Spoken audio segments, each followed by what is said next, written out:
Alright! Isang mapagpalang araw sa ating lahat mga kababayan, Luzon, Visayas at Mindanao. At sa mangsulog tayo ng ating mundo, sana ay nasa mabuti tayo na kalagayan at walang sakit-sakit ang lahat. Ito po si Sir Ivan mga kababayan at welcome back dito sa ating YouTube channel.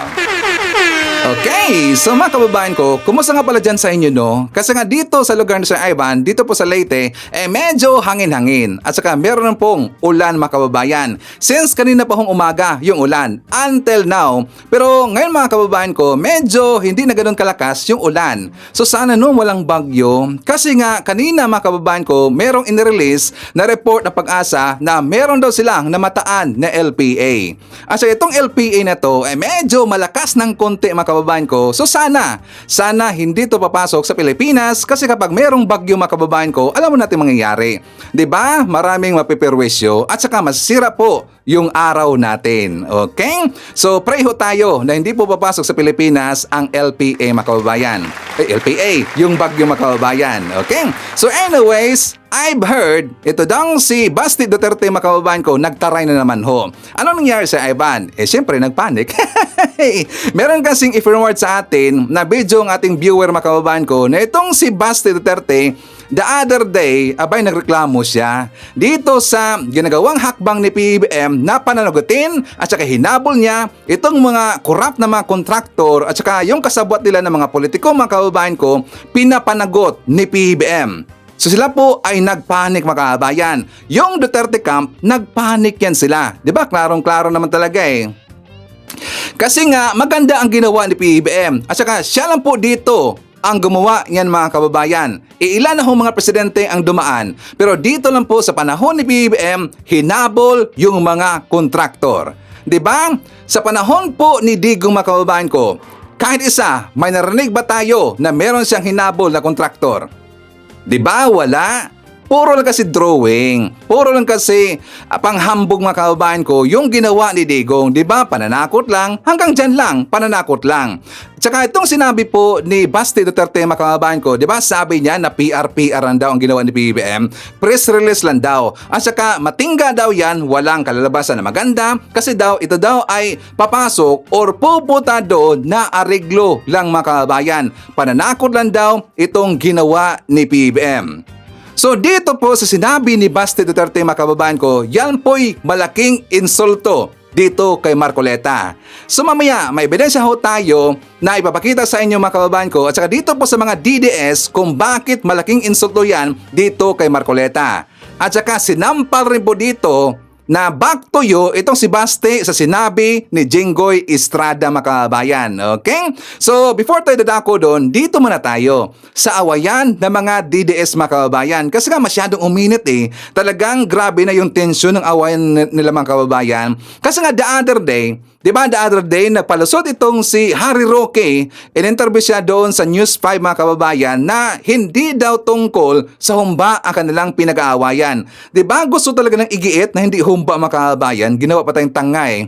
Ginawa pa tayong bobo nito ni Harry Roque. Pero siya rin po ay sinapalpal ng kapwa niya DDS supporter mga kababayan. And after that, pag-usapan natin itong bagong revelasyon ni Maharlika mga kababayan. For more details, let's watch this. Matapos mag-viral dahil sa humba, may mga nilinaw si dating presidential spokesperson Harry Roque sa naging away ng mga Duterte supporters sa Dahig. Sa panayam sa kanya ng programang Sa Totoo Lang ng 1PH, iginit ni Roque na hindi humba ang ugat ng gulo, kundi ang matagal na umanong hindi pagkakaunawaan ng mga paksyon ng mga Duterte supporter. Nagpatawag pa nga raw siya ng peace dinner, pero hindi raw ito naayos.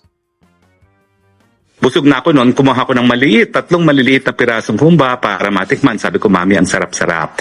Yung pala, yun yung ginawang issue ng isang tao, no, na aminado naman kung sino yan. Talagang that's the best friend of Alvin. Mulat-mula. Itong grupo nila Alvin at Aldo ayaw sa DDS and maisog. Okay. Hindi ko alam kung bakit. It could be personal. I did everything para mapagkaisa sila, pero ayaw talaga nila. Sa totoo lang, Attorney Harry Roque, nagtitimpi lang rin naman talaga kami sa iyo eh. Si Aldo is your closest friend, correct? I only know him here, but I consider him a friend. Yes, Okay. That is why I am telling you, you need to take a stand for what is right and what is wrong. Okay. Hindi po pwede na kung ano-anong ginagawa niya, you keep quiet. Okay. As if, sa kadiretsahan na, alam ko rin na tayo back, nagtatawanan kayong dalawa. Okay. At saka also, attorney, may appeal to you, okay? Because you already said, Nangyari, hindi ko nga alam po. kaya nga, ngayon ko lang nalaman na nag-post pala yung mukha mo. Yung mukha ko. And also, attorney, may appeal to you kasi sabi mo naman na kaibigan ko si Aldo. When Maharlika said so many wrongful things, even false things, about me, I know for sure na you already said it before that you cannot control Maharlika because that's Maharlika. Why is that logic not applicable to me and Aldo? Because you're young. Don't compare yourself to Maharlika. Maharlika has done so many things in this world. Yeah. Has exposed so many issues in this world. Okay, I will raise my ano. Ikaw, gusto mo makikisali ka. Tapos, No, wag na ma'am, kasi ate na. Wag na lang ma'am, wag na lang. I rest my case but it's okay. You already answered my question, okay. Tinatanggap niyo pa rin yung shit ni Maharlika. Up until now, you're scared to call out Maharlika. Then probably you deserve that sarcasm, Attorney Harry Roque. Pasensya na ha. And I think yung mga nagsasabi na, oo, sige, yan yung nag-trigger. Probably yan yung nag-trigger. Yan yung nag-trigger. At yung ganyan kaliit na bagay na magti-trigger sa isang Attorney Harry Roque is actually very petty on the part of Attorney Harry Roque. Diba? Nagtitimpi lang naman kayo. Talaga sa'yo na parang ikaw, lagi mo pinagtatanggol si Maharlika. Binababoy na yung mga Duterte supporters dito sa Pilipinas. Di ka nagsasalita. Kung sarcasm man yun, Kuya Miko, okay, sarcasm yun. O edi, ikaw yung idila at si Aldo. Bakit Yes. take it out on Alvin? Diba? Yes. Why take it out on Alvin? I mean, o di magalit ka kay Aldo, magalit ka kay Kuya Miko, banatan nyo ng banatan hanggat gusto ninyo. Eh, ikaw nga kadikit mo si Maharlika all throughout. We all think that meron kang imprimatur sa pinaggagawa ni Maharlika. You didn't do anything. Pagkatapos you want Alvin to do something about Aldo? I mean, probably that's the reason why, tawag dito, no one likes you. Sa totoo lang. Ayun nga lang kasi, ikaw naman talagang manggang-manggang politiko ka naman talaga. Kung saan merong political capital, dun ka magsusumiksik. Diba? Pagkatapos, ikaw pa yung magsasalita tungkol sa mangga, ikaw ang pinakamalaking mangga sa lahat. Ikaw yung politically immature na, ay, mangga, hindi ko mapapatawad ang mangga. Mangga ka. Harry Roque, isa kang malaking mangga. Totoo yan. Mangga naman talaga itong si Roque Makabayan. Kaya nga sumiksik siya dito sa mga Duterte kasi nga ang habol dito ni Roque Makabayan ko para tulungan siya ni Digong at sa kanang pamilya Duterte para maiwasan niya ang kanyang kaso. Kaya nga palagi siyang sumiksik dito. Pero sana ang gawin ni Roque, uuwi na lang siya sa Pilipinas Makabayan. Bakit? Kasi nga marami na mga DDS vlogger at saka DDS supporter na ayaw ni Roque dyan sa Netherlands Makabayan. Ibig sabihin, yung mga nandyan ng mga DDS supporter at saka vlogger dyan sa Netherlands, ayaw na kay Roque. Kaya nga lagi nilang ginagamit ni Roque ang pangalang Maharlika Makabayan kasi marami ba rin pong mga supporter si Maharlika na nandyan sa Netherlands. Kaya ginagamit lagi ni Roque itong si Maharlika. So ito po yung klaro mga DDS. Diba kumpirmado talaga na itong si Roque, siya yung isa dito sa nag-cause ng awayan dyan sa Netherlands. But okay yan. At least nakikita natin ang kanilang ginagawa mga kababayan ko kung paano sila dito nag-self-destruct at saka nagkawatak-watak na. Marami rin pong ayaw kay Roque na mga DDS supporter at saka vlogger dito sa Pilipinas makabayan. Bakit ko alam? Kasi nakikita ko doon sa kalang GC. Meron pa rin ho tayong spy na account makabayan ko nandun pa rin po sa GC na mga DDS. Pero hindi pangalan si Ivan. Siyempre, kilala tayo Hindi pangalan natin, kundi ibang pangalan makabayan. At meron rin po tayong spy na nandun sa kanilang GC makabayan. Yung grupo ng mga maisog. So, yung GC po na grupo ng maisog, ayaw ko lang pong mabagitin yung lugar makabayan kasi matrace So, meron tayong spy doon. Ito po ay isang Marcos supporter. Ito po ay isang government supporter. Dati rin po siyang DDS makabayan. Tapos matagal na ho siya sa maisog. Siya po dito ay bumaliktad. Isa siya dito, hindi lang isa 6 sila ditong nabibigay sa atin ng info makabayan kung ano ang nangyayari sa kanilang circle. Kaya maraming alam ho sa iba makabayan. Kaya itong mga DDS, Alam nyo no, huwag kayong masyadong kampante dyan sa mga DDS na akala ninyo mga solid supporter kay Digong. Hindi na ho lahat. Kasi nga marami na ho mga DDS supporter ang nagising na ho, bumaliktad, pero hindi nyo lang alam. Diba? Nagising ba si Sir Evan mga DDS? Hindi nyo lang alam. Kayo lang po ay nilalaro. Pero ang totoo niyan, sila ngayon ay sumuporta sa ating gobyerno. Sila po ngayon ay sumuporta kay PBBM. Lalo na ngayon na nakita nila na si PBBM ay talagang seryosong ipinagtatanggol ang ating teritoryo dyan sa WPS. At seryoso si PBBM na panlugatin niya itong mga kontraktor na kung saan nabibigay talaga na sakit ng ulo sa ating gobyerno at saka nandun lang po sa kanilang bulsa ang pera ng bayan. Anong sabi ni PBBM? Kakasuhan niya na economic sabotage sa makabayan. Kung sino dito ang may sala, habulin ni PBBM, kakasuhan na economic sabotage. Itaga mo yan sa utak mo, Baste Duterte. Sabi yan kanina ho ni PBBM. Diba? So, dito mga kababayan ko, babalikan na po natin. Kasi diba meron pong sinabi si Maharlika, napansin ko kasi na meron pala siyang ipinakita na picture na daw yun si FL Lisa mga kababayan na nagbukangkang daw. Nalaban natin yan, nagbukanggang daw itong si Felisa at saka doon po sa kanyang video makahaban ko, sinabi niya doon kung sino kanyang puting ahas, di ba nasabi ko na kahapon, na ito daw si Senator Amy Marcos at saka doon pong si Daryl Yap ang nabibigay sa kanya ng info makahabayan. At para mabubutahan natin yung ibig kong sabihin na pictures na kanya ipinakita na kung saan si Daryl Yap ang nabigay sa kanya makahabayan ko, i-debunk natin yan. For more details, let's watch this. Galit Inday, lalo na si Inday, napakasinungaling daw. Never naging mabait sa kanya yon. So galit na galit sila. Pero si Inday nagsabi kay Amy magsalita.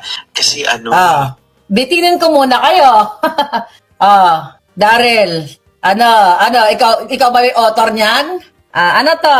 sarili Timeline, sinasabi niyo timeline dati? si Inday kaya hindi niya hindi makontra ni Manang. Pero Mga kasinungalingan. Sige nga, ilabas niyo nga ako, may ebidensya ako.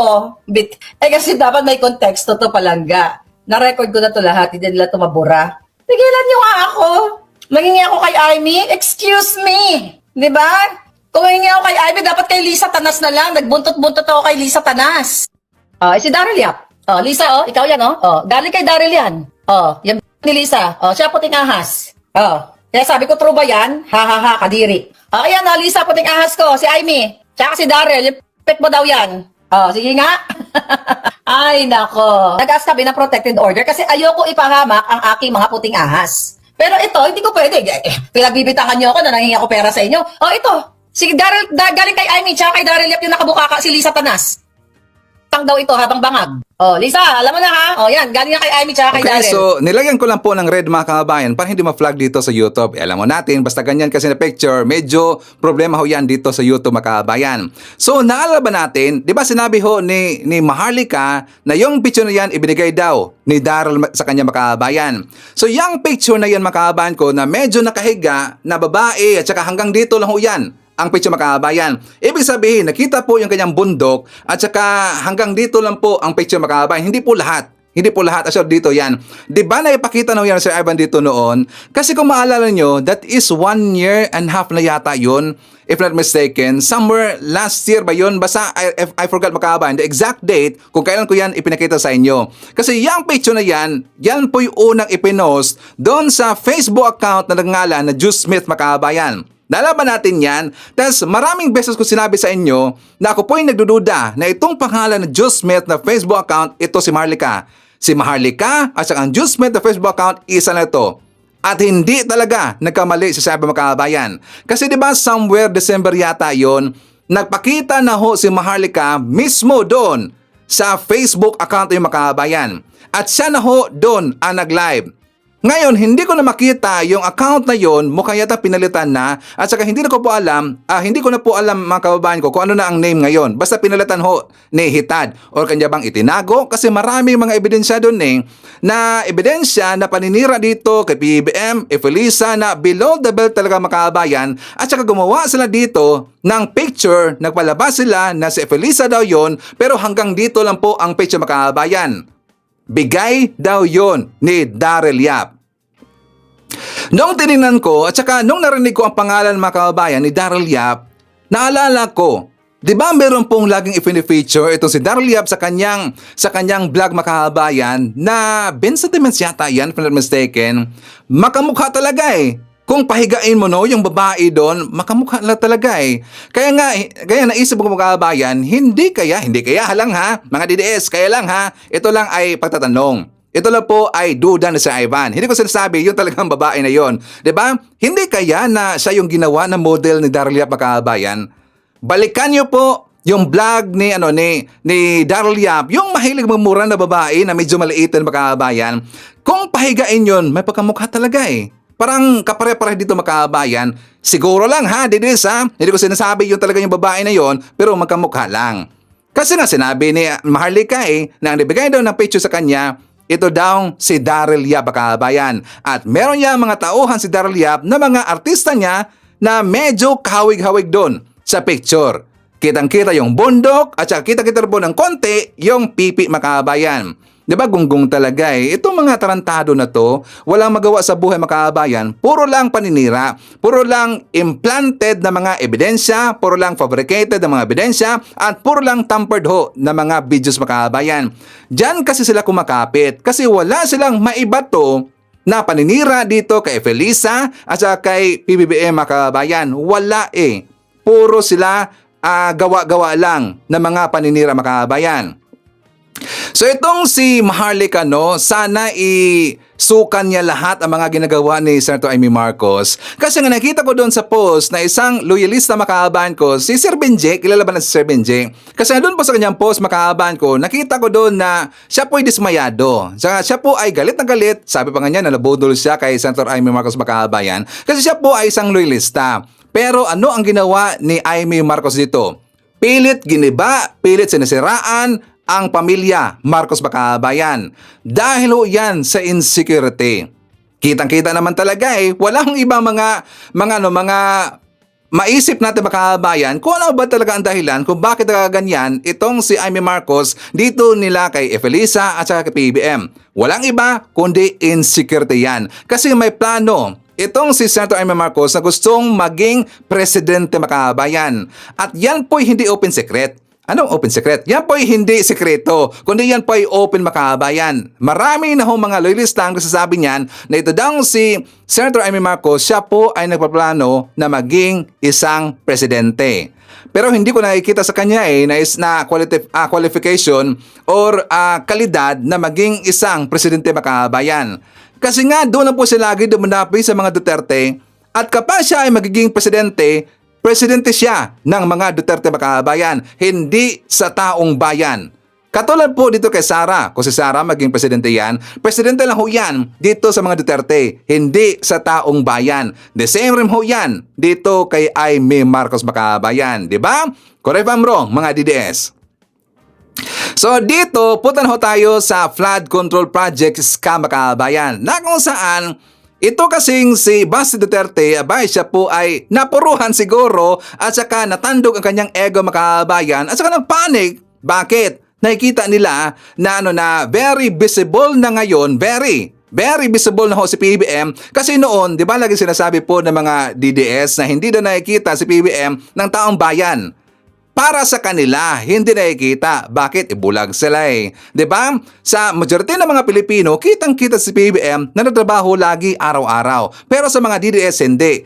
Pero ngayon, mas lalong nagiging visible, included sa mga DDS, ang ginagawa ngayon ni PBM. Napanlugitin niya, ito mga kontraktor, at saka kung bakit natatakot ngayon ang mga DDS, kasi alam nila, masasagasaan sila, ang kanilang pamilya, pati po kanilang mga alipores, mga allied, lalo na si Bongo. Diba? Lalo na si Joel Villanueva. Lalo na si Chis Escudero. Lalo na itong si Pulong Duterte kasi meron siyang 51 billion pesos fund para sa flood control projects makabayan. Kaya siya nagkaganyan. Kaya siniraan niya kaagad na daw ang ginawa ni PBM, PR lang daw. Puro lang daw press release makabayan. Puro lang daw pakitang tao pero wala daw mangyayari dyan. For more details, let's watch this. Palabas lang daw ang banta ni PBBM na wala siyang sasantuhin sa investigasyon sa palpak na flood control projects. Tingin ni Acting Davao City Mayor Baste Duterte, matatakpan lang ito ng bagong issue at mauuwi sa areglo. Wala yan? Wala talaga yan? Puro lang naman press release talaga tong administrasyon na to ever since. Wala yan. PR stunt kung tawagin ni Davao City Acting Mayor Baste Duterte ang ongoing investigation ng administrasyon sa maanumalyang flood control projects. Contractor na yan. Una nang sinabi ni Pangulong Bongbong Marcos na wala siyang sasantuhin sa mga opisyal at kontraktor na mapapatunayang nangurakot ng budget. Pero ayon kay Baste, tila nasa iisang circle of oligarchs lang naman daw ang maingay ngayon at mukhang malabong maparusahan ang mga ito. Hindi yan. Hindi yan abulin. Kasi kung kinasuhan niya na yan sana kung talagang ano yan, totoo yung mga sinasabi niya. Kinasuhan niya na yan. Diretso na yan. Hindi mo ba takutin mo, tapos i-negotiate mo. The president only wants to bring people to the negotiating table. Ito lang daw ang nakikitang rason ni Baste kung bakit pinapahaba umano ang investigasyon. Kung accountability daw ang layunin ni PBBM, matagal na raw sana itong naglabas ng pangalan. Mainit man ang usaping ito sa ngayon, mawawala rin daw ito paglitaw ng panibagong issue. At isa lang daw ang ibig sabihin nito, ang banta ng administrasyon na uwi sa areglo. May komento rin si Baste sa website na sumbongsapangulo.ph. In the same media conference then, Sir Harves, Mayor, he also presented the new website. The president, no? Yes, the president also presented the Sumbong sa Pangulo na website, Mayor, in which they will be listing all the flood control projects in the Website. Kasuhan mo na, diretso. Website ka, bro. Daming drama. Presidente naman daw si Marcos, kaya kung talagang may hawak itong ebidensya, ano para ang hinihintay ng Pangulo? Pinuna rin ni Mayor Baste ang pahayag ni Majority Floor Leader Sandro Marcos kung saan sumasang-ayon siyang hindi kamara ang mismong mag-imbestiga sa mga sangkot na kongresista. Nangangahulugan lang daw na wala ring tiwala ang presidential son sa mismong bakura ng House of Representatives. Okay, so Baste Duterte, makinig ka. Kung sinasabi mo na palabas lang itong ginagawa ni PBBM sa paghabol niya dito at sa panunugitin niya itong mga corrupt na mga kontraktor at saka itong mga kasabwat nila na mga politiko, hindi yan palabas. Pero sa inyo, palabas yan. Anong ibig sabihin mo, Sir Ivan? Diba tama naman talaga na palabas po ang ginawa ng ating gobyerno. Palabas ang ginawa ng ating gobyerno doon sa kanyang tatay. Diba? Kaya nga nandun sa dahig kasi palabas yung makabayan. Palabas ng ibang bansa. Ano rin po ang ginawa mo dito kay General Torre? Diba? Palabas yun na ikaw ay naghamon na suntukan dito kay General Torre at nang ikaw ay kinagat, palabas rin yun. Ano si Ivan? Lumabas siya ng ibang bansa makabayan. Kaya nga palabas Diba? Sakto ba, Baste? Puro ka kasi palabas. At saka talagang nasasantako dito yung pamilya nyo sa palabas. Si Digong nandun nga sa dahig So ngayon, ito rin po si Sara, malamang palabas rin yan.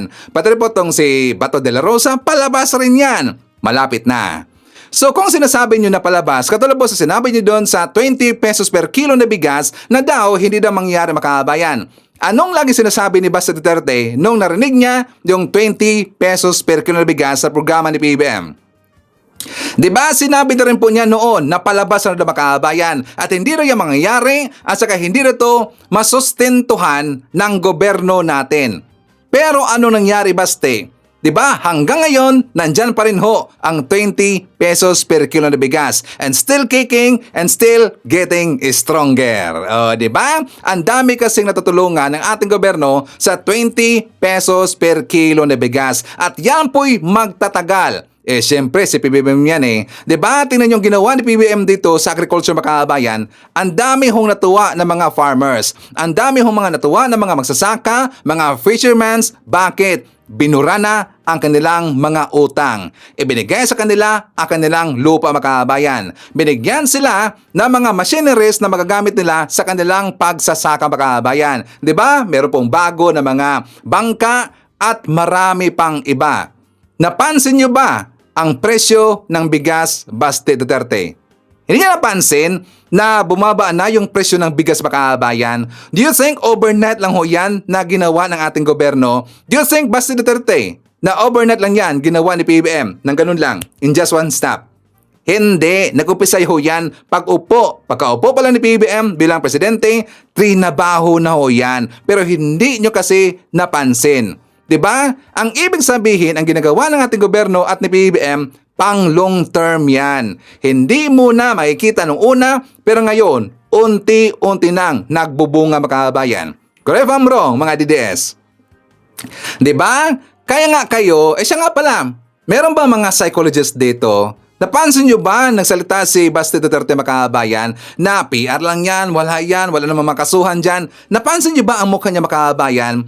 Kung sino ang makakanalize dito sa mukha ni Baste Duterte, siya ay natakot mga kabayan. Correct ba I'm wrong? Diba? Siya ay nagpanik, siya ay natakot. Kasi alam niya masasagasaan dito ang kanyang pamilya mga kabayan. Katulad sa sinabi dito ni Jinggoy Estrada. Anong sinabi ni Jinggoy, Sir Ivan? Diba sabi niya mga kabayan na itong problema ng flood control projects na ugat kasi ito sa panahon ng mga Duterte. Diba? Diba kalyado ninyo itong si Jinggoy Baste? Bakit ka sinupalpal? Bakit kayo binaliktad ngayon? Anong sabi ni Jinggoy? Nag-ugat ito sa Duterte administration. Doon kasi ito nag-umpisa. Kasi nga, itong si Digong, alam natin na kurap yung gonggong na yon. At saka yung mga kurap na mga opisyal, kurap na mga contractors nila, hinayaan kasi. Kasi siya ay nagkakapera mga kabayan. Lalo na, nandyan si Bongo, di ba? Si Bongo, sangkot na sangkot o yan, ang kanyang pamilya dito sa kalokohan ng flood control projects iska mga kabayan. At ito ang ating ebidensya. Sa episode na to, pag-uusapan natin ang pagnanakaw ni Duterte at Bongo sa Kaban ng Bayan. Ito ay maliwanag na patong-patong na kaso ng plunder na umaabot sa 6.6 billion pesos. Noong 2018 ay naglabas ang PCIJ at Rappler ng report na nakakuha ng government contracts amounting to billions of pesos ang mga construction companies ng tatay at half-brother ni Bongo.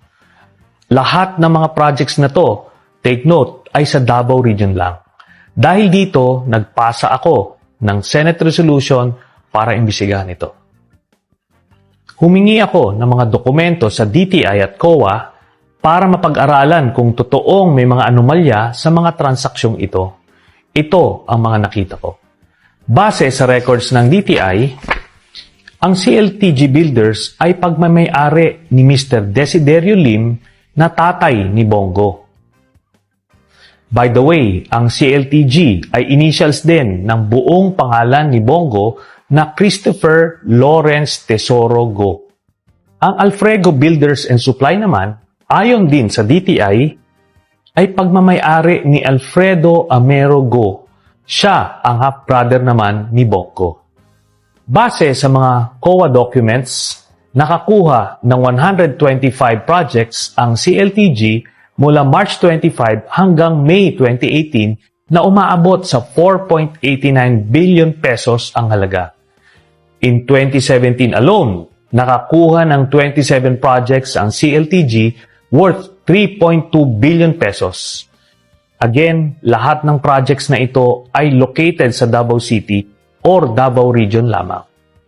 Ang ilan sa pinakamalaking kontrata ng CLTG ay nagkakahalagang 251.7 million pesos, 208.8 million pesos, 187.9 million pesos, 182 million pesos, at 177 million pesos.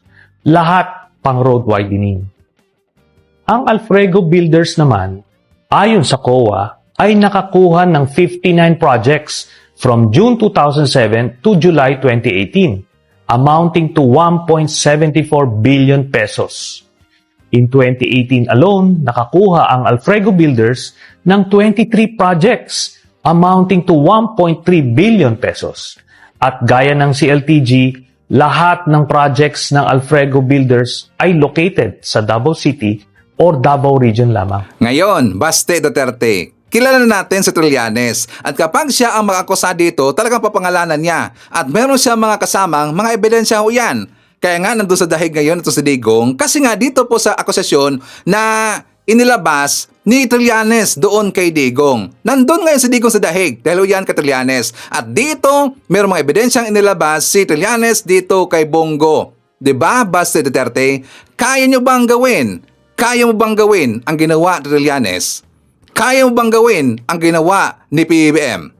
I think not. Kasi puro ka lang daldal. Puro ka lang ngaw-ngaw. Diba? Puro ka, para kang aso na puro lang aw-aw tas hindi mo naman ginagawa. Kasi takot kayo. Kasi ang ginagawa ninyo, ang inyong personal na interest para lang protektahan ang inyong mga kalyado. Diba? Dito kay PBBM, walang kalyado. Kapag ikaw ay gonggong, salot ng lipunan, pananagutin ka talaga. Katulad sa ginawa dito ni PBBM na kung saan may nakita siya na isang proyekto makakabayan na nagkakahalaga ng 55 million pesos yata yun if not mistaken, na kung saan Ghost Project Makakabayan. Si PBBM, galit na galit talaga Hindi siya dismayado, talagang galit na galit Makakabayan. For more details, let's watch this. I'm getting very angry. It's what's happening here. Hindi naman. Paano naman? Wala talaga. 220 meters, 55 billion. Completed ang record ng Public Works. Walang ginawa. Kahit isang araw hindi nagtrabaho. Wala. Wala kang makita. Puntahan ninyo. Wala kayong makita kahit na ano. Tuloy-tuloy ang pagbaha doon sa kabila. So, yes. Sir? Sir? If all of these projects were properly executed and implemented, ang laki nang nawala na problema sana sa atin at sa mga taong bayan, at saka mas magiging maayos hanggang irrigation, hanggang water supply, fresh water supply for household. Pero ito yung ginagawa nila, talagang nakakapinsala ba sa mga local residents. So yes, I'm not disappointed, I'm angry. Sir, there's the COA fraud audit of Bulacan projects. Anong end goal nun, sir? Filing cases?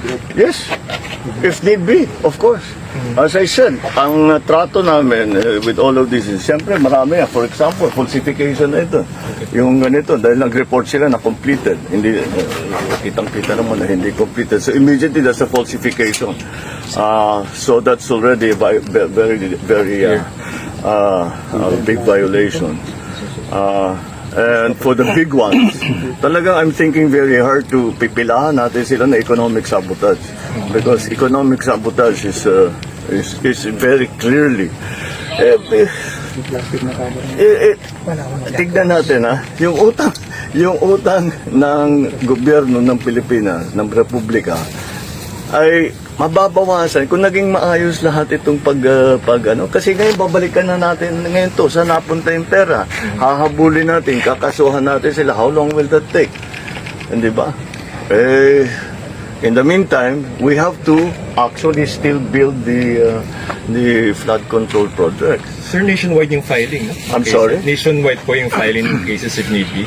Well, no, it depends on what our findings will be.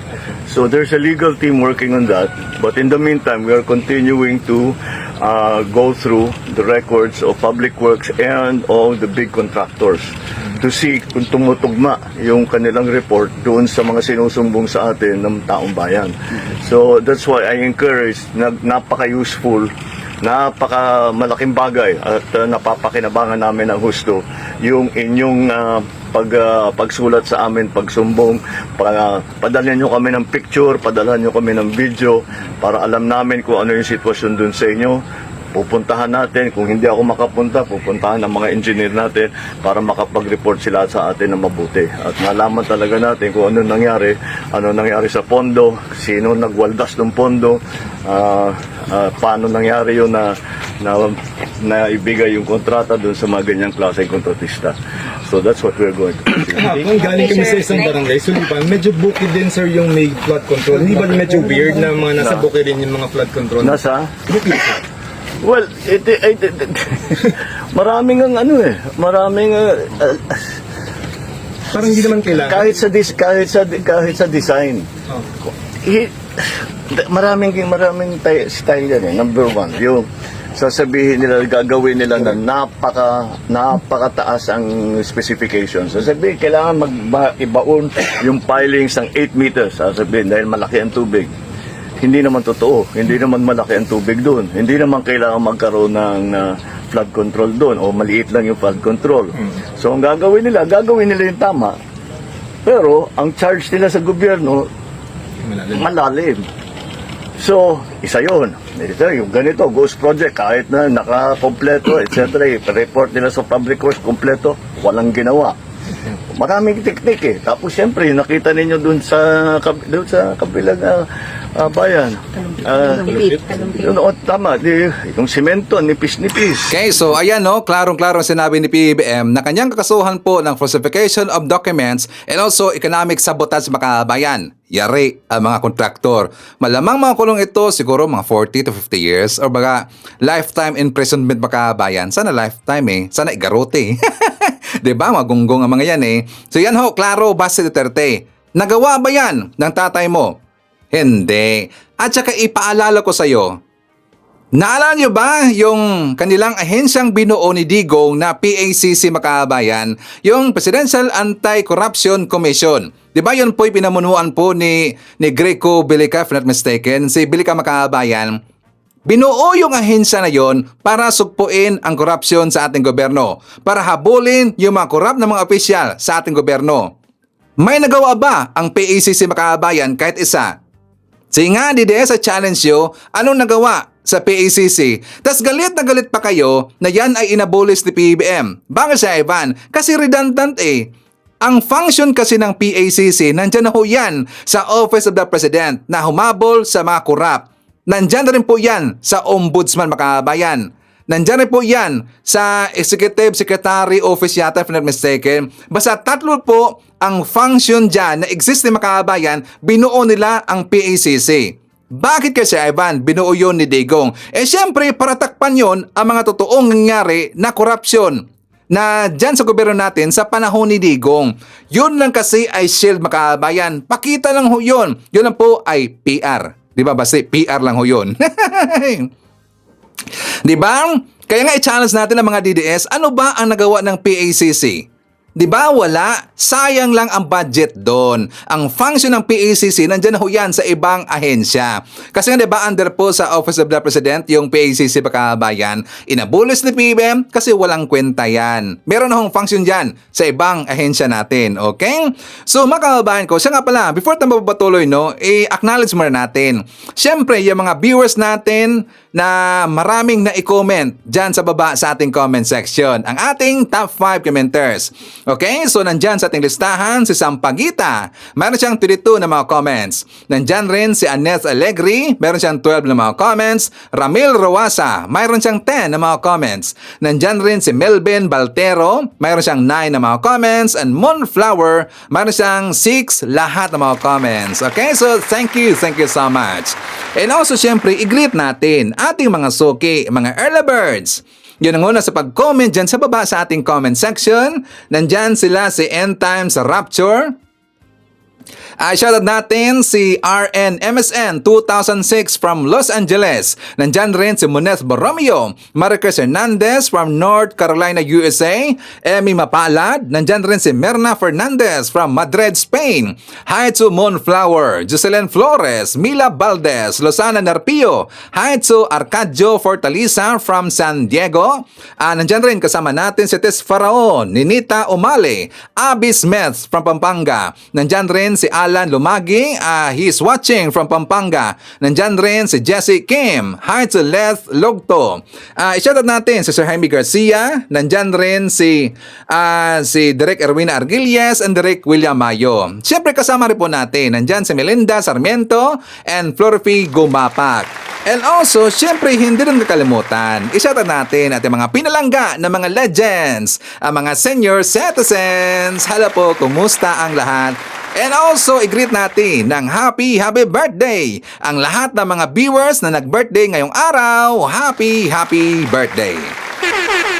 Okay, so mga kababayan ko, ito pong ibig sabihin na kung saan malaking insulto ito ni Marcoleta or kay Marcoleta mga kababayan. Yung sinabi ho ni Baste Duterte na PRP lang daw itong ginagawang investigation dyan sa flood control project scam at saka wala daw makakasuhan mga kababayan kasi daw mauwi ito sa arigluhan. Tandaan natin ang sinabi ni Baste Duterte.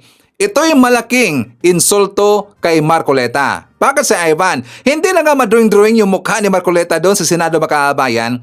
Diba? Mahirapan ho yung mga artist na i-drawing itong si Marcoleta na medyo happy ng konti mga kababayan, nahirapan ho. Bakit? Kasi galit na galit siya doon sa hearing sa Senado, talagang pinagalitan niya itong mga kontraktor na mga korap mga kababayan. Tapos sasabihin lang dito ni Baste Duterte na mauwi lang daw yan sa arigluhan mga kababayan. Baka may tama ang kanyang sinabi. Doon siguro Baste sa mga kalyado ninyo. Sino si Ivan? Si Chis Codero, Joel Villanueva, Bongo at saka yung ibang mga kalyado na makabayan at lalong-lalo na yung pong si Pulong Duterte, di ba? Kaya siya ay takot at takot makabayan. So ito po ang ebidensya kung bakit malaking insulto ito kay Marcoleta. For more details, let's watch this. Kapag nakita natin na ghost projects, you will run after Absolutely, the performance bonds Absolutely, yes, posted Your Honor. by these contractors. Yes, Your Honor. And to the question of Senator Bato, Madam Coa, ano ba ang ginawa ninyo? Most of these projects have been established, admitted as ghost projects. Bakit hindi kayo makapagsalita, makapag-report? Ghost pala. Bakit lumusot sa inyo? Sir, sa ngayon po, sir, since we are still consolidating and gathering data from our regional and district auditors, Alam niyo yung sir. problema. You have Yes, a sir. very standard way of answering us. Yes, eh. sir. You are still waiting for No, your sir. regional offices. Alam niyo yung problema ninyo, Madam Coa? Kasi puro kayo post-audit eh. Mag-audit kayo pag tapos na yung project. Like what happened in Misamis Occidental. I ask your regional, anong tawag niyo ron? Director po, sir. Regional Director ng COA. I ask him, there is a very irregular project being constructed in Misamis Occidental in Barangay Lamaan. This is a project shepherded by the former, ano ba yun? He was a deputy speaker in the House of Representatives. Kapareho ko siyang deputy speaker. He was able to get a 50 million project from DPWH. Tinanong ko yung DPWH doon in Region 10. How come DPWH now is funding housing projects? Kailan nangyari ito?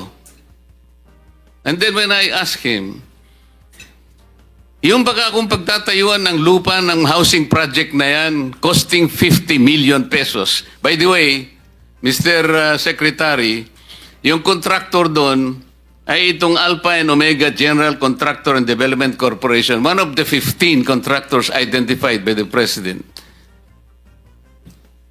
Sabi ko, tinatanong ko sa kanya, alam mo ba na yung pagtatayuan ng housing project na ito ay hindi pa sa pangalan ng city? I don't know, sir.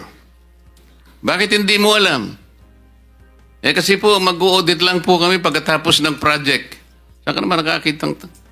Ibig po, sinasabi ko na nga sa iyo ngayon eh.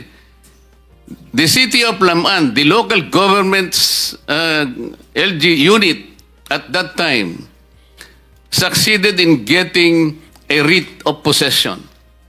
On the basis of the writ of possession, itatayo nila yung housing project. I told them, is the writ of possession transform itself as a title for the city? Hindi ko po alam, sabi ng inyong COA.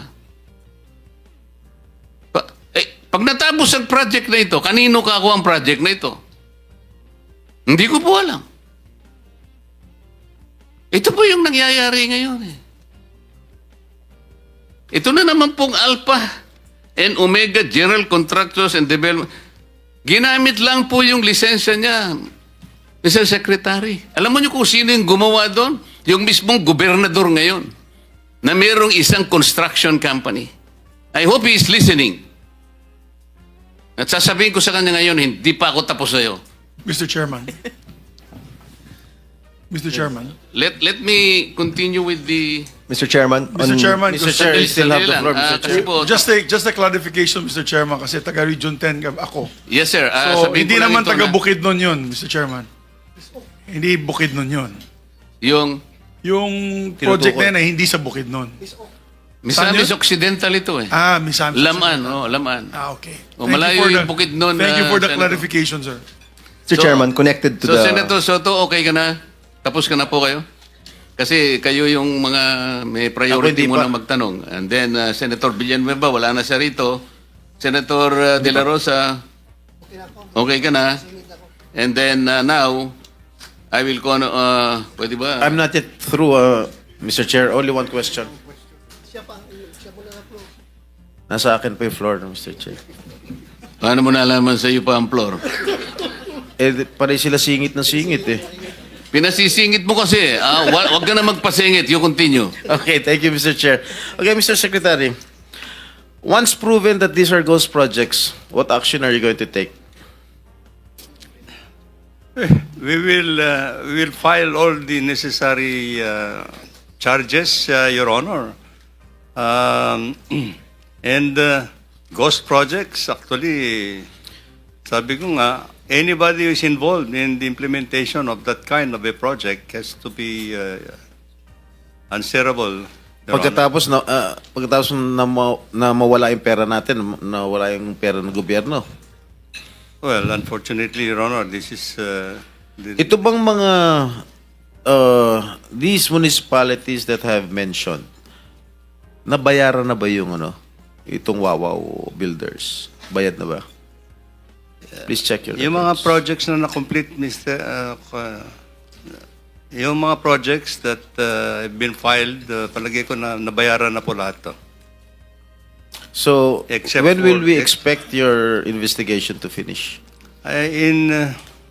Probably in a couple of weeks or next week, Your Honor, we just have... And who is in charge of inspecting the quality control in the province of Bulacan? Right now, Your Honor, I have relieved the entire district office. Oh. I have relieved the Yes. entire district office and the Assuming regional... that you have relieved all your officials, who is this person who is in charge of inspecting the quality control in Bulacan before you relieve them?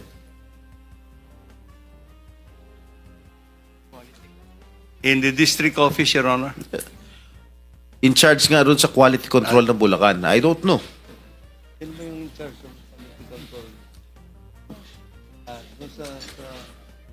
Your Honor, just may I have to consult?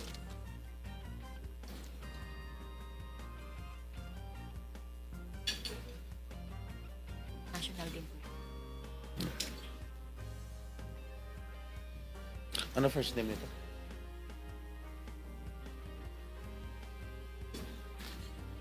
I was just informed, Your Honor, sorry about that.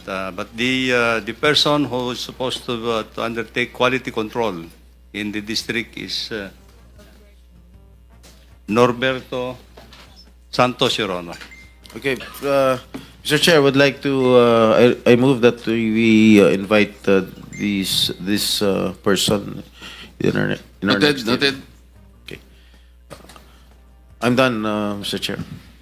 Let me make another clarification. Kanina po sinabi namin yung total flood control budget ay 849. Yun pong 849 billion was only for 2022 to 2024. Ang total po from 2022 to 2025 is actually 1 trillion 200 billion 308 million 300,000 or 1.2 trillion pesos. For the record po. Let me now shift to Senator Tulfo for a very, very few questions. Thank you, Mr. Chair. Mr. Chair, may we invite the COA district head in First District in Bulacan and the Bulacan DPWH First District Alcantara to be present next hearing, Mr. Chair.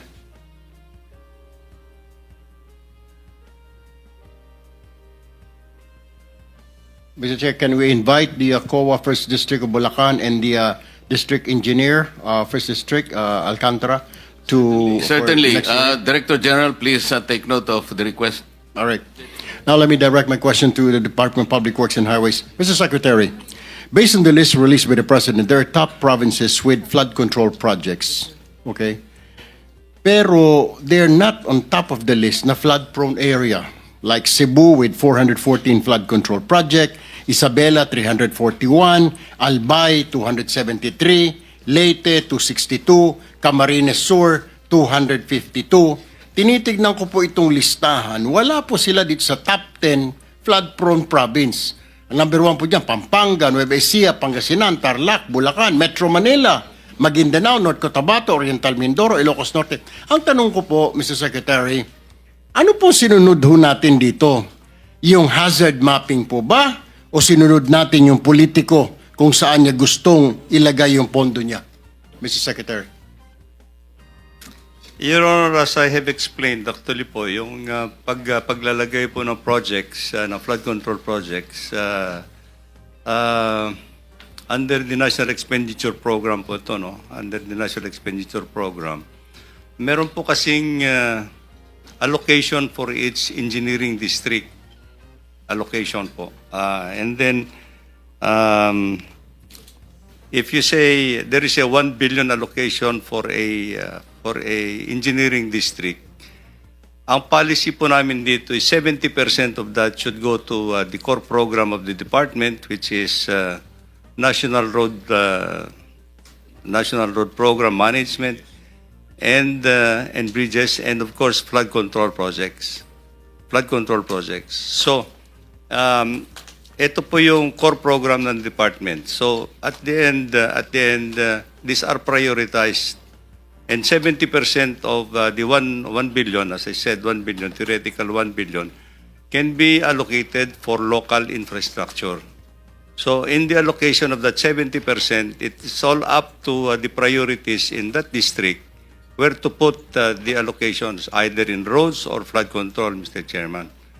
So at the end of the day, ang kwan po nito is actually... we, as I mentioned, it has to go through the process of the projects would have been included in the regional budget proposal. Kaya nga, Mr. Chair, bakit po napakalaki naman ng pinondo po dito sa mga probinsya na ito, when in fact, wala ho siya sa top 10 list ng flood control. Billions po yung pinondo. Ano po ang basis, legal basis po, na pondohan itong 5 probinsya na ito na hindi naman po flood prone sila, Mr. Secretary? Ito po kasi yung situation, Mr. Chair. As far as the National Expenditure Program that is submitted, these are equitably distributed amongst all the legislative and engineering districts. However, Mr. Chair, I think we know that actually after the General Appropriations Act, marami po yung mga projects that are included. I understand that, Mr. Chair, pero yun nga po, ibabalikan na lang ho natin yan because ang tanong po natin, napakalaki naman po ng pondo at saka napakaraming flood control projects ng mga lugar na ito. Hindi po ba ninyo nasilip ito nung nilagay po ninyo sa NEP? Did you check man lang or ask your planning or whoever is in charge na kailangan natin lagyan dito ng flood control, Cebu, blah, blah, blah. Sana, tinignan din ho natin kung magaling ho yung planning natin, kung sino man niya may hawak dyan, binabaha ba? Ang tanong po dyan, binabaha ba? Bakit tayo magpopondo rin sa lugar na ito kung hindi naman po binabaha? It's a waste of money, Mr. Secretary. Waste of time also. Halatang-halata ho popondohan mo dito, gagastusan mo na wala namang baha, di po ba? I mean, am I right? Yes or no lang, Mr. Secretary? Yes, Your Honor. I agree completely. All right. Now, I'll go back to you, Mr. Secretary. Mr. Chair, let me ask this question to the Department of Budget and Management. Madam Secretary, ma'am, wala po bang hindi po ninyo chine-check? So, basta nag-request lang ng pondo, re-releasean ho ninyo. Hindi man lang matatanong para saan po itong pondo na ito, billion po ito, flood control. Wala ba kayong to counter na flood control, kailangan ito to justify? I mean, release lang ho tayo ng release kasi sabi ni congressman, sabi ni ganito, hingihan ko ng pondo, etc., etc. Kailangan ko kasi baka hindi. Pag hindi ko nireleasean, baka ipitin ng pondo ko sa budget hearing. Mr. Chair, good noon po sa ating lahat. Kung ano po ang nakalagay sa General Appropriations Act, yun po ang inire-release natin sa Department of Public Works and Highways. Naka-line item po lahat ng mga projects. It's detailed and identified yung mga projects po. Isa-isa nakasulat po dyan. Yung mga projects, yung mga flood control projects. I understand that, Madam Secretary, pero my point is, wala po bang pagkakataon? Kasi baka mamaya mali na po yung nililista. Hindi na po tama. If you see something wrong, okay, nandyan nga po yan, line item, pero hindi na po tama. Hindi po ba pwedeng i-correct po from Senator your end? Erwin, may I interrupt? I think the good secretary has not taken his oath yet. Am I correct? So, Hindi po. Sorry, late po ako. I came Director from General, another... can you please administer the oath of the Secretary of DBM?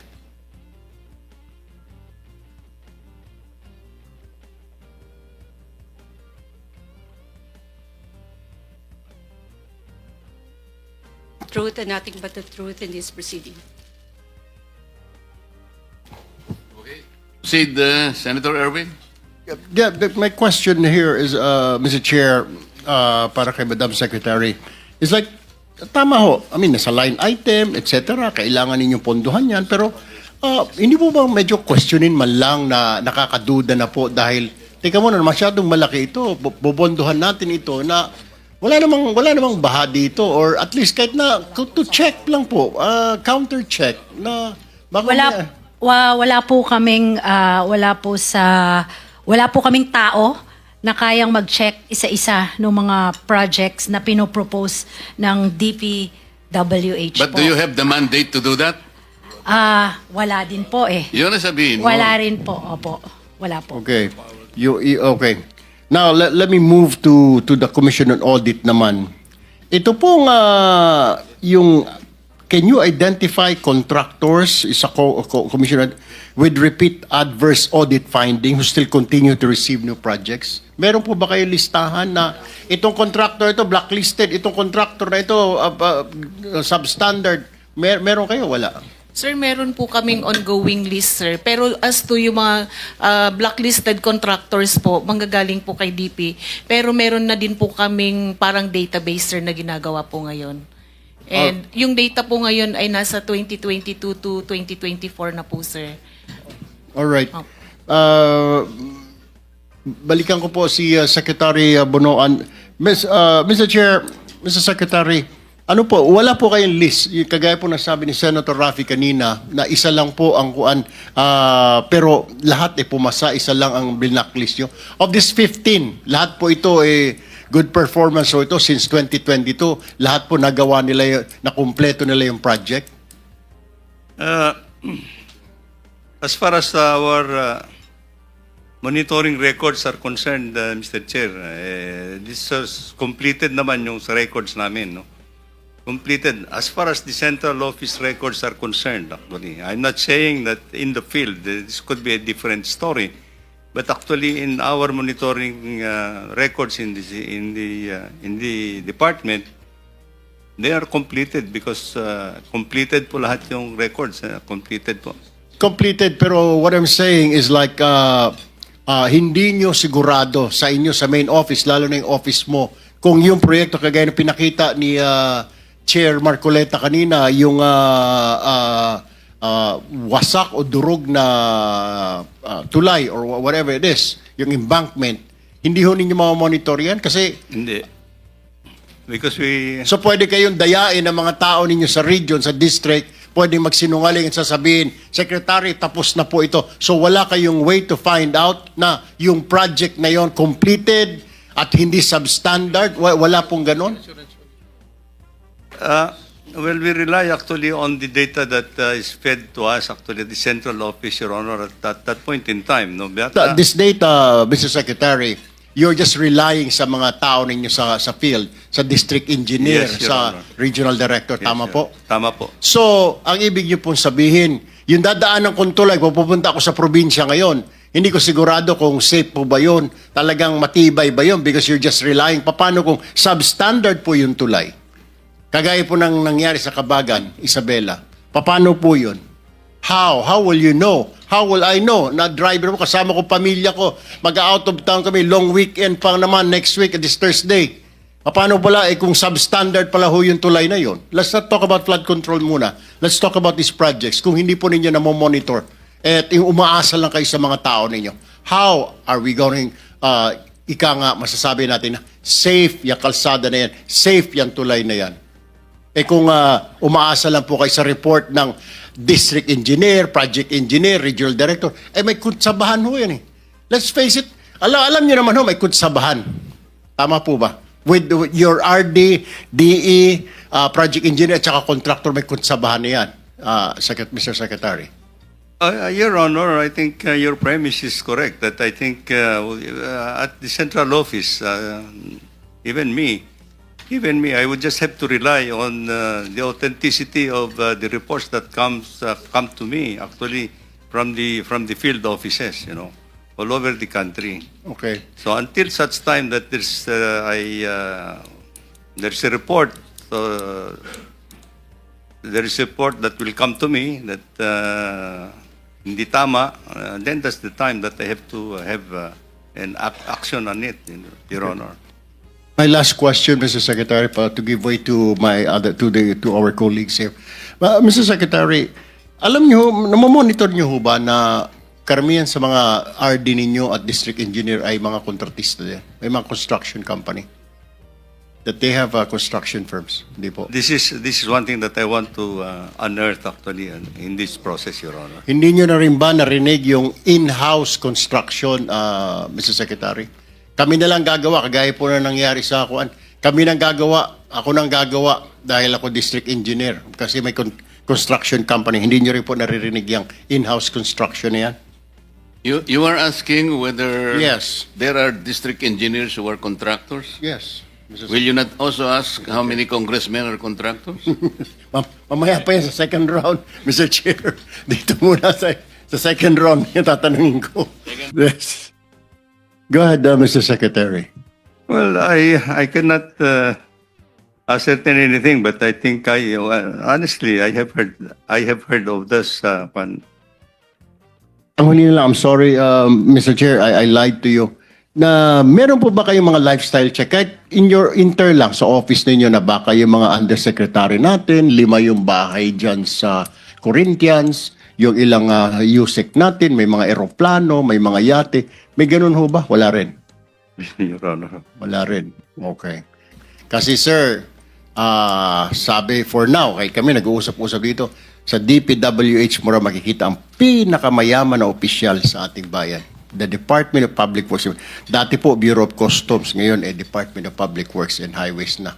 Dahil billion po pinag-uusapan. But anyway, thank you po, Mr. Chair. I yield the floor. Second round na lang po ulit.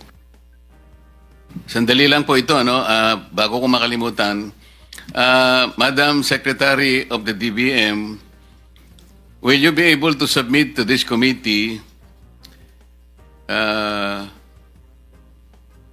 the flood control projects budget from the unprogrammed funds and BICAM insertions starting from 2023, 2024, and 2025. Yun lamang unprogrammed and BICAM insertions, flood control projects.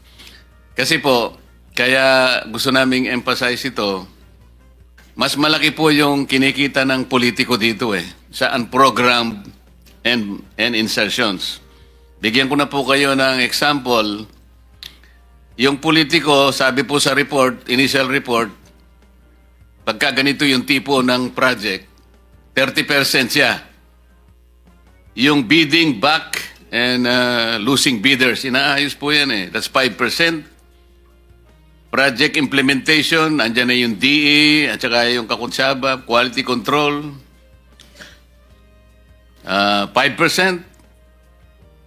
Hindi, no, DE and others, 5%, quality control, 2%. Meron pang COA, 1%. Madam COA, this is an open secret. Regional directors and USEC through the DE, 4%. Contractors tax, 7%. Contractors profit, 15%. Tsaka yung royalty. Ito po yung panghiram-hiram ng mga lisensya. 5%. Alam mo ang total, Madam Secretary? 74%. Ang natitira po sa project, 26% na lang. O ibig sabihin po, kung ang flood control project is 100 million, ang talagang magagamit is 26 million. Talagang walang mangyayari po sa atin. Kaya ko lang po tinatanong, sana padala po ninyo 2023, 24, at saka 2025. We will furnish the committee, Mr. Chair. Okay, tas follow up lang po. Salamat po. Follow up po kasi may valid po yung point niya kanina. Identified na po natin yung 11 probinsya na flood-prone areas per the National Adaptation Plan of the Philippines 2023-2025. Bakit po 5 lamang na probinsya ang napagtuunan doon sa flood-prone provinces na yon? At ang napagtuunan po ninyo, wala po doon sa listahan na yon, is Cebu Province, 414 projects. Isabela, wala din po doon, 341 flood control projects. Albay, 273 flood control projects. Wala din po sa listahan yon. Leyte. Ba't ka napatingin sa akin, Senator Migs? Leyte. Wala din po sa listahan. 262 projects. Senator Bam, Tarlac, kasama kaya okay lang naman. Kasi pareho kaming Tarlac eh. 258 lang. Kung ikukumpara sa Cebu na 440. Camarines Sur, wala po. Camarines Sur, wala. 252 What is the logic, Mr. Secretary? Ang tinatanong po niya kanina, kung nandito lang, wala tayong po problemahin. Whatever equity you have been trying to project, equity. Logic. What is the logic? Wala sa flood. Ba't ka maglalagay doon? Hindi nga sa kasali. Para ba nga nangyari, Mr. Secretary? Hindi naman siya nagugutom. Doon ka nagbigay ng pagkain. What is the logic? Malalaki po ito eh. Well, excuse me, Your Honor, as I've been trying to explain actually, these are actually, first of all, in the National Expenditure Program that we submit, these are the priority projects that are processed actually in the field. No? In the field. So whatever is the proposal... Naintindihan po natin yun. If it is processed on the field, you will start doon sa listahan ng flood-prone areas. Yes, Your okay Honor. lang yun. Yes, Your Honor. Do not start with the areas na wala naman pong panganib ang pagbaha. Questionable po yun eh.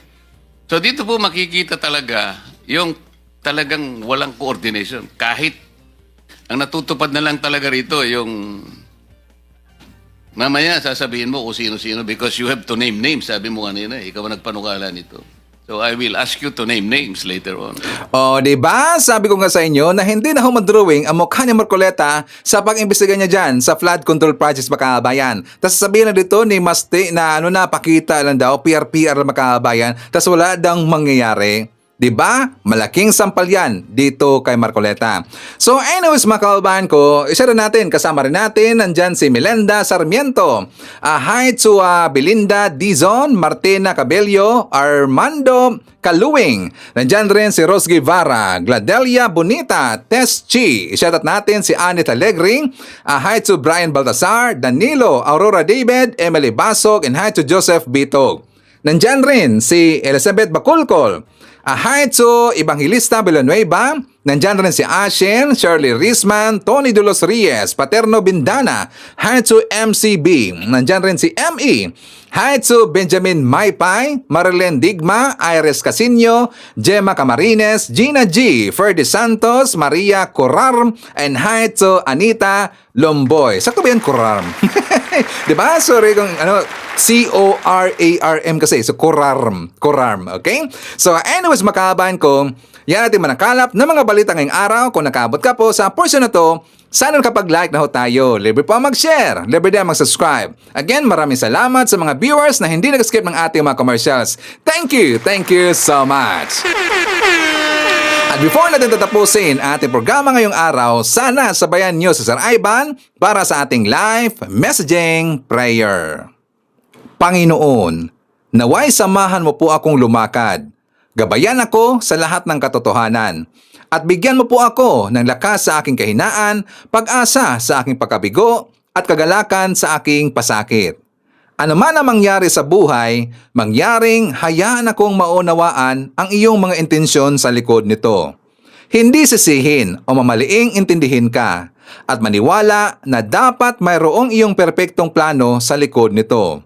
Ngayong araw, nais kong hanapin ang iyong mukha sa aking buhay, at magsalita at kumilos ayon sa iyong kalooban upang luwalhatiin ang iyong pangalan. Idinadalangin ko ito sa pangalan nating Panginoong Jesucristo. Amen. So maraming salamat mga kababayan, and I hope to see you again on my next video.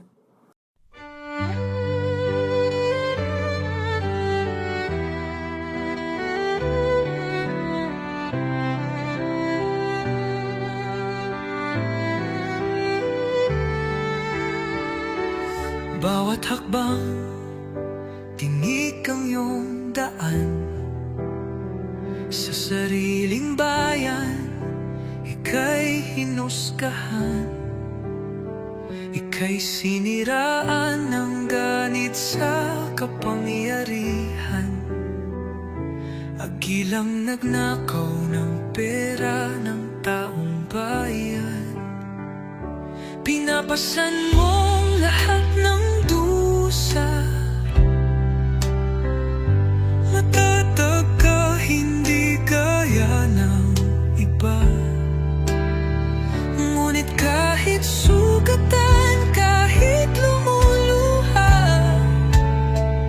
iniisip mo pa din kapakanan ng iba.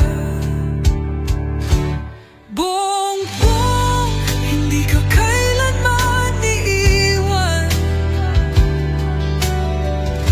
Loyalistang hanggang dulo ay nandyan. Kasama mo kami sa lungkot mo at saya. Pagkat Pilipinas, ikaw ang pag-asa. Sa laot ng unos, ikaw ay nag-iisa. Iba'y nagbubunyi sa iyong pagdurusa. Ngunit lahat ngayon ay malinaw na. Katulong mo ang Diyos, nag-iba sila. Ipinaglaban mo ang lahing sinumpaan. Nagkalat peking balita sa mamayan. Binabaliktad nila ang katotohanan, pero hindi na naig ang kanilang kadiliman. Bongbong, hindi ka kailanman iiwan.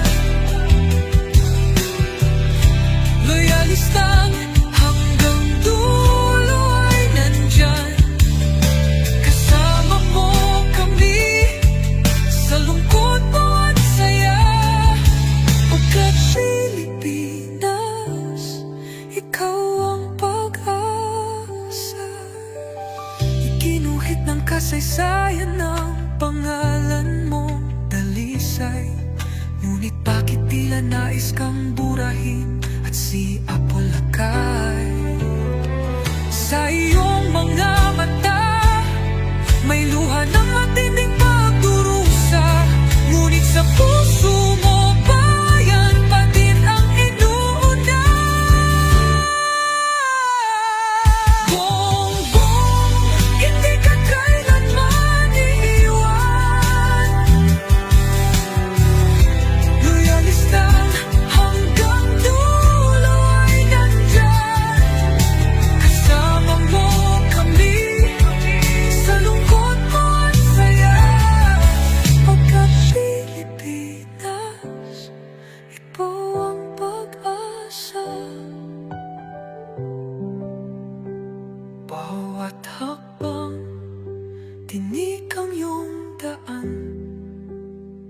Sa sariling bayan, ika'y hinusgahan. Ika'y siniraan ng ganit sa kapangyarihan. Hagilang nagnakaw ng pera ng taong bayan. Pinapasan mong lahat ng